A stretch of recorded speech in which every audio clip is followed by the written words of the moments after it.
என்னடா களைப்பாய் உக்காண்ட்டியா?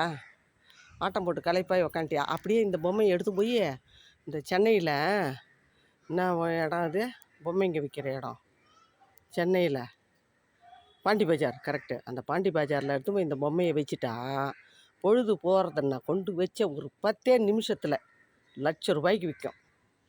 1,00,000 2,00,000 3,00,000 எத்தனை லட்சத்துக்கு விற்கும் இது? இது எத்தனை லட்சத்துக்கு விலை போகும் இந்த உயிருள்ள பொம்மை? இப்படி தான் அங்கே பொம்மைங்களை வச்சுக்கிறாங்க.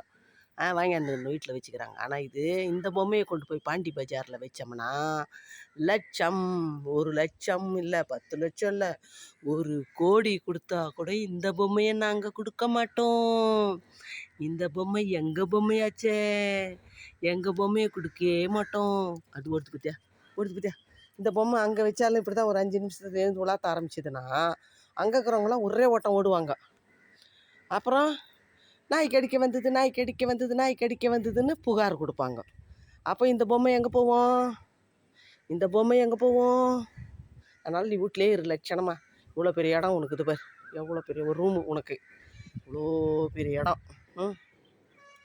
நல்லா ஆடுறதுக்கு இதோ வேடிக்கை பார்க்க பால்கனி. இந்த சந்தில் தலையை விட்டு இவர் வேடிக்கை பார்ப்பார். இந்த தெரு முச்சிடம், இந்த தெருவில் என்னென்ன நடக்குது அத்தனையும் ரகசியத்தையும் அம்பலமாக்கும் இது, புரியுதா? அடுத்தது வேடிக்கை பார்த்துட்டு இது இப்படி வாயை பொழந்துக்குன்னு நிற்க வேண்டியது.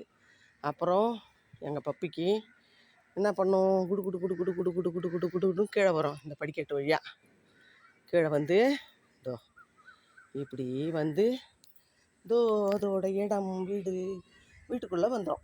வீட்டுக்குள்ளே வந்து ராய்க்கு தூங்கும்.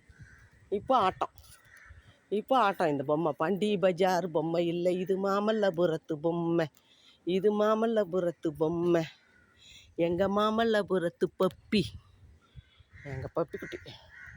அப்படி தானடி குட்டி? நீ மகாபலிபுரத்து குட்டி தானடி?